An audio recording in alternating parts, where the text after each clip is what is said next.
Impian pemuda orang asal ini adalah untuk memperjuangkan kemerdekaan tanah airnya. Dan saya kami pegawai Jepun, pediamai. Ambil pemerintah pegawai orangnya, kami ngai, mati hidup, sehingga ingat ke perintah di Rempo. Beliau telah mendaftarkan dirinya untuk berjuang demi negara. Tetapi dalam rondaan pertamanya, beliau terperangkap dalam serangan yang hebat. He managed to actually defend and protect those behind him, against the enemies. Pemuda ini bertahan walaupun cedera bagi menyelamatkan nyawa rakannya, iaitu seorang askar British yang asing baginya. Pejuang berani ini bertahan dengan bersenjatakan rifle di tangannya. There's nothing that Ibans loves more than the handling of weapons. Setelah setengah kurun berlalu, kisah perwira ini yang jarang didengari akan diceritakan semula dalam dokumentari ini.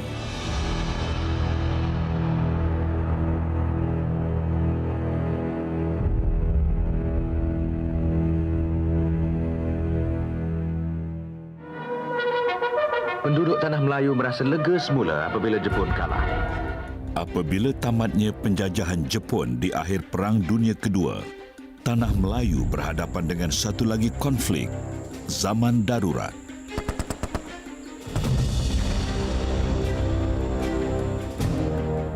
Komunis menganggap kerajaan British yang kembali memerintah sebagai penjajah yang mesti ditentang.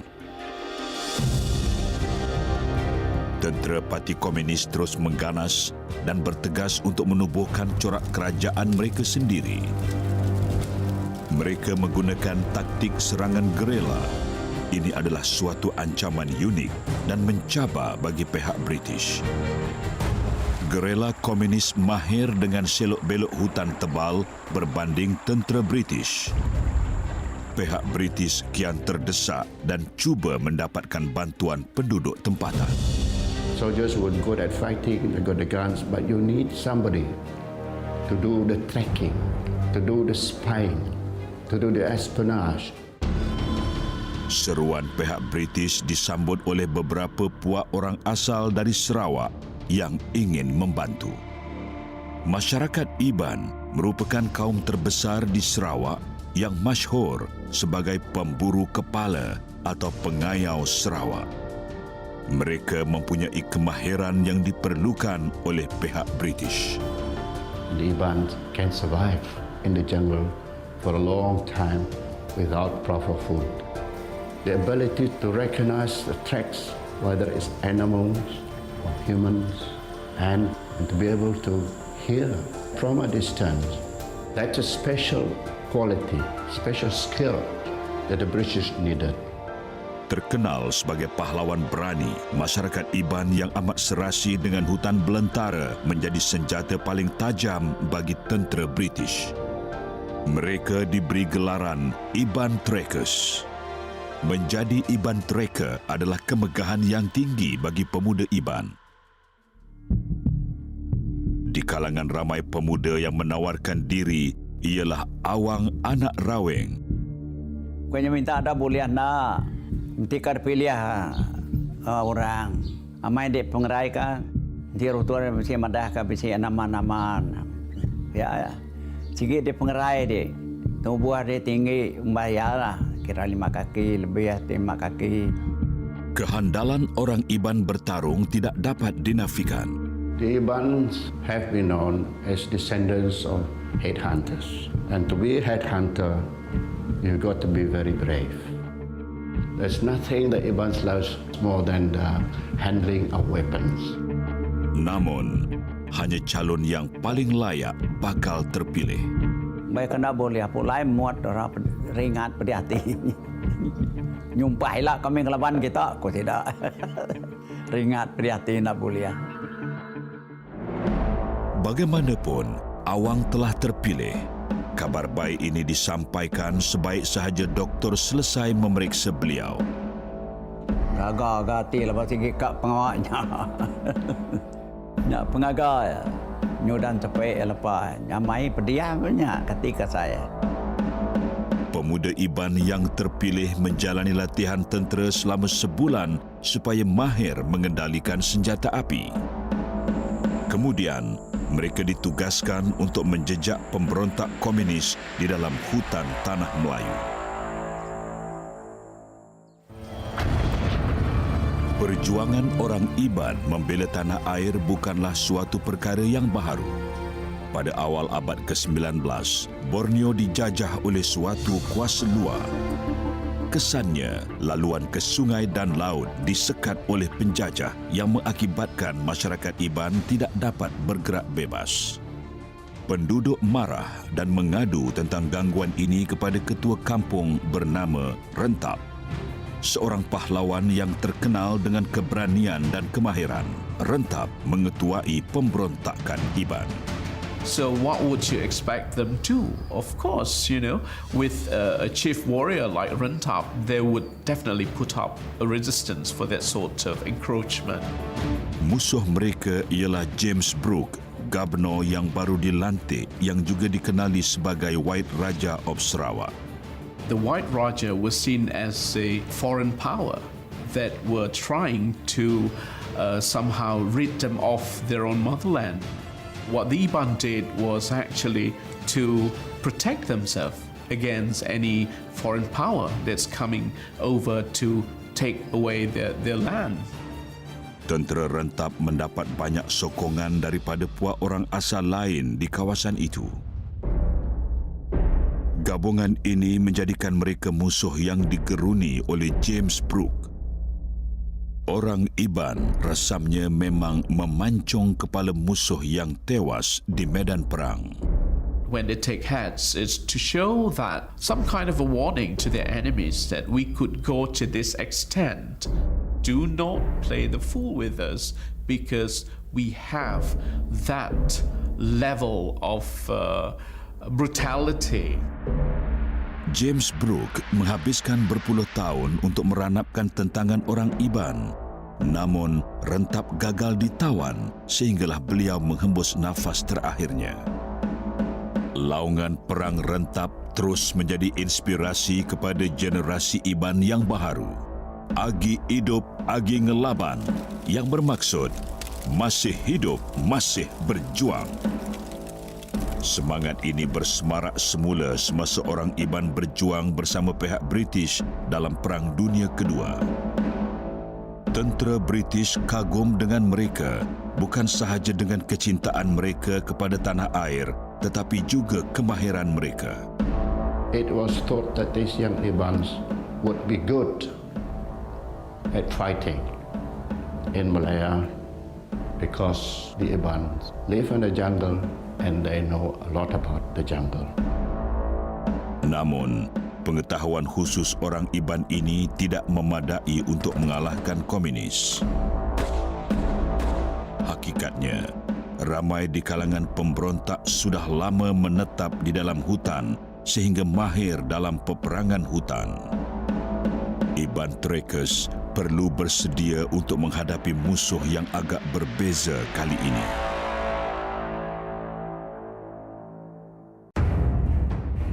Pada Ogos 1948, selepas tamatnya Perang Dunia Kedua dan Jepun menyerah diri, keamanan yang dinanti-nantikan oleh penduduk Tanah Melayu tidak kunjung tiba. Malahan, Tanah Melayu menghadapi serangan hebat pemberontak komunis. Mereka mengganas dan membakar bangunan di bandar hingga menakutkan penduduk.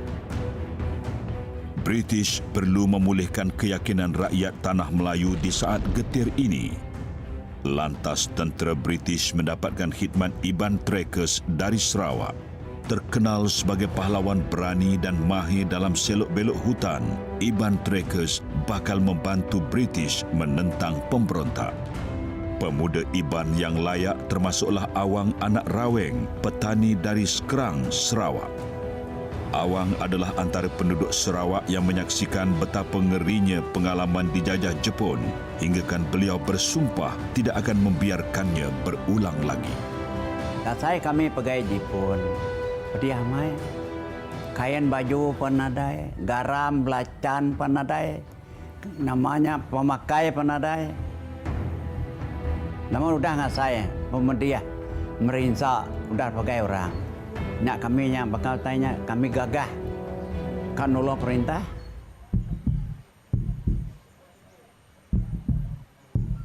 Awang menyertai pelatun ke-12 dalam Regiment Worcestershire. Tidak berita gagal, melabah iban bisa ngau, bisa ngelala bekau musuh. Kian kini ke belakang kini bekau ya, ni punya penyidik bekau musuh. Negara putih atau nare nemunya bekau musuh, tersebar apa jalai. Lepas seminar tidak ya pandai perang padang aja dalam hutan nak nemu tidak, nak nemu kini berkeni ke bekau musuhan tidak nak nemu. Antara 25 orang tentera British dalam pelatun ini ialah Brevet Hughes, berusia 19 tahun. Beliau baru berkhidmat 6 bulan di England apabila ditugaskan ke Tanah Melayu. Bagi pemuda ini, segalanya nyata baharu termasuklah kehadiran Awang di pelatunnya.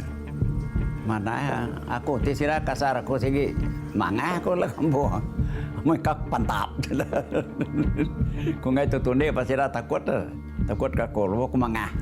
Ngai tu tunde sida aku.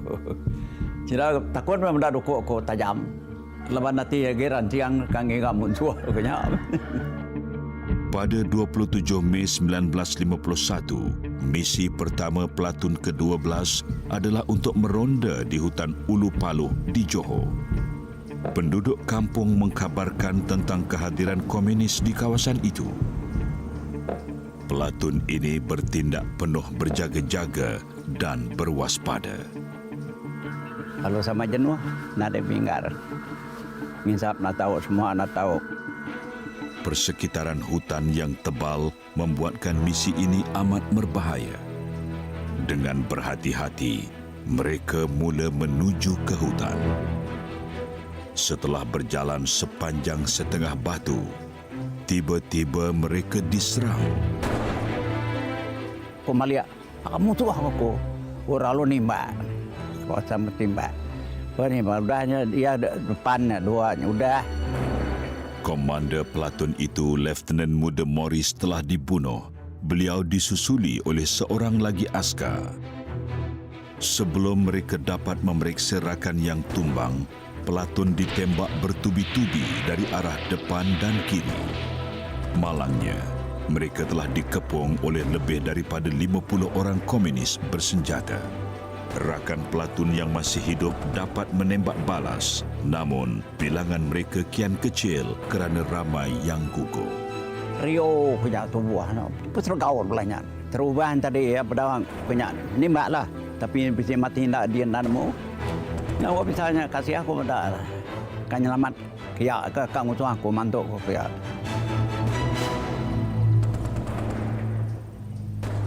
Ketika ramai tentera mula berundur untuk mendapatkan bantuan, Awang menyedari bahawa Brevet Hughes cedera parah.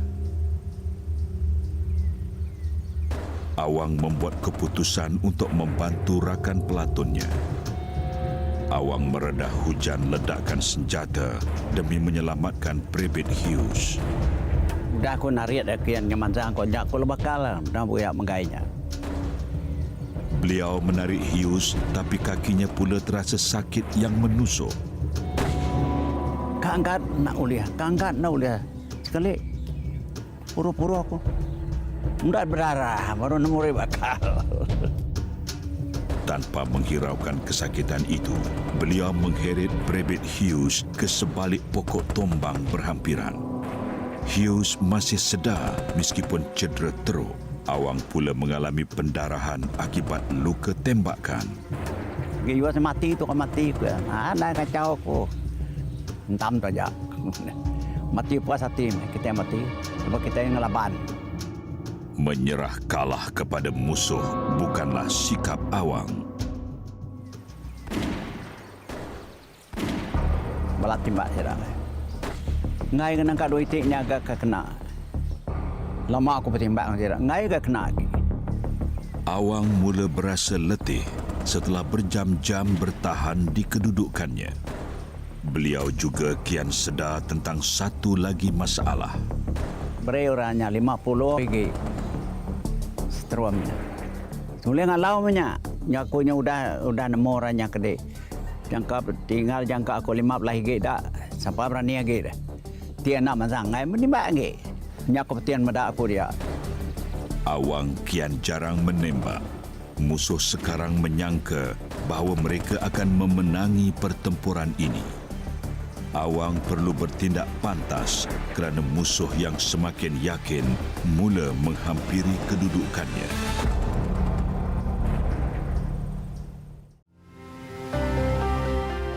Iban tereka, Awang anak Raweng sedang berjuang seorang diri menentang puluhan komunis di hutan belantara Tanah Melayu.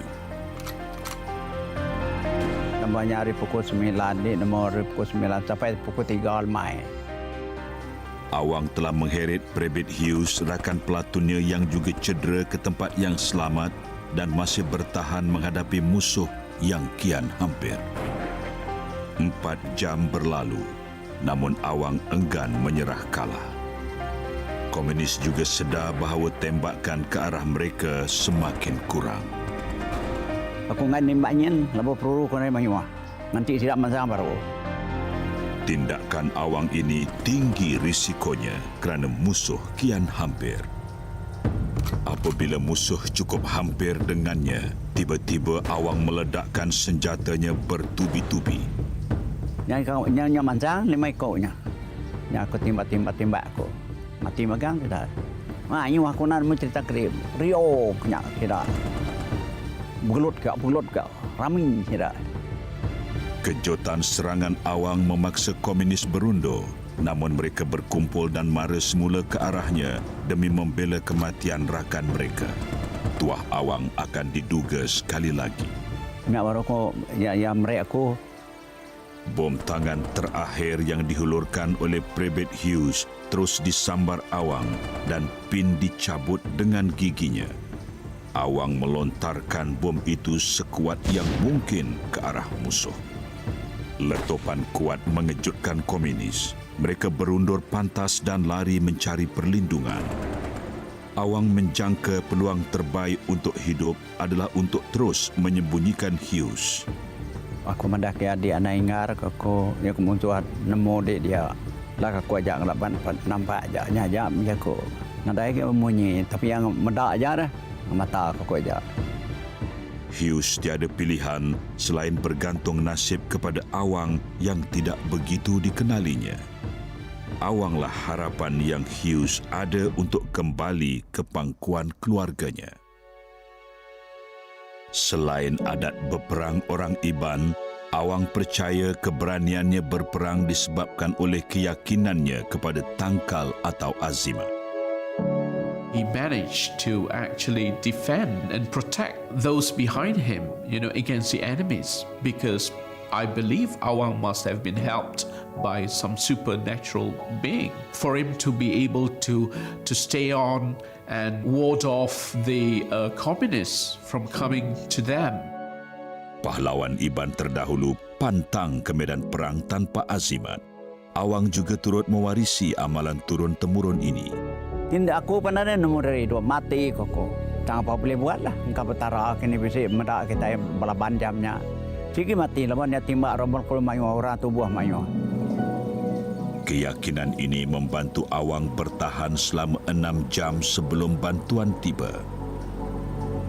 Pasukan tentera bantuan itu begitu besar sehinggakan musuh terus berundur meninggalkan tempat itu. British terkejut menemui Awang dan Private Hughes masih bernyawa apabila mereka sampai di tempat kejadian. Kedua-dua mangsa yang terselamat itu lalu dibawa ke hospital untuk rawatan. Itulah misi tunggal mereka dalam peperangan menentang pemberontak. Awang tidak berjumpa Private Hughes di Tanah Melayu lagi selepas itu. 6 bulan selepas aksi berani Awang itu, beliau dijemput ke kediaman Gubernur untuk menerima suatu penghargaan. Britain honours a bush tracker named Awang for conspicuous gallantry in Malaya. The Governor of Sarawak reads the citation, and Awang walks up to receive the George Cross, the civilian VC. While helping our troops fighting in Malaya, he saved a severely wounded British soldier and dragged him to safety, though himself wounded and under heavy fire. Beliau menerima anugerah George Cross daripada Gubernur Sarawak bagi pihak Ratu England. Beliau adalah satu-satunya rakyat Malaysia yang pernah menerimanya dan kerap dijemput untuk bertemu Ratu dalam tempoh 20 tahun yang lalu. Pada tahun 1993, Awang berpeluang menghadiri satu majlis yang dianjurkan oleh Ratu Elizabeth di Istana Buckingham. Baru ya Iban beratai rumahnya. Banyak jal tu kemalu. Ya pemanai penadai nan mu ja kurang. Tahu ngagai temu ngor raja tu. Upes kuyen. Nya ka iran hati aku. Semasa majlis sambutan ulang tahun ke-50 bagi penerima anugerah George Cross, beratus-ratus wira perang dari negara Commonwealth berkumpul di Istana Buckingham. Awang mengimbas kembali tentang pertemuannya dengan Ratu England. Ni nak takut raja. Kemanya Iban kalau bertemu raja kekuyannya kan. Nak gagal hati cepetku. Sinya takut ke? Nyo gagal hati, medaya nyo manari seri yang ketawa ya. Tapi jari ya. Bagi Iban ini yang kampungnya di hutan Sarawak, pengalamannya melawat istana itu tiada tandingannya.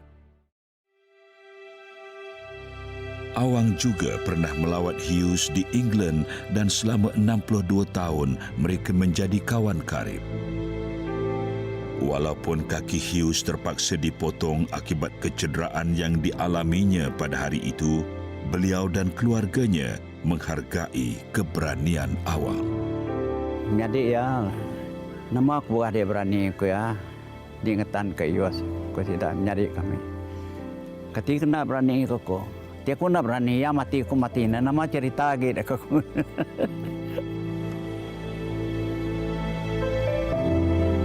Kini, pada usia 84 tahun, Awang menetap bersama cucunya di Seri Aman, Sarawak. Sebagai orang Iban, tindakan Awang pada hari itu mencerminkan warisan dan budaya bangsanya. Sige amai kan. Nanti kita mati nada jalan kan. Ini kita mati nada mengelaban.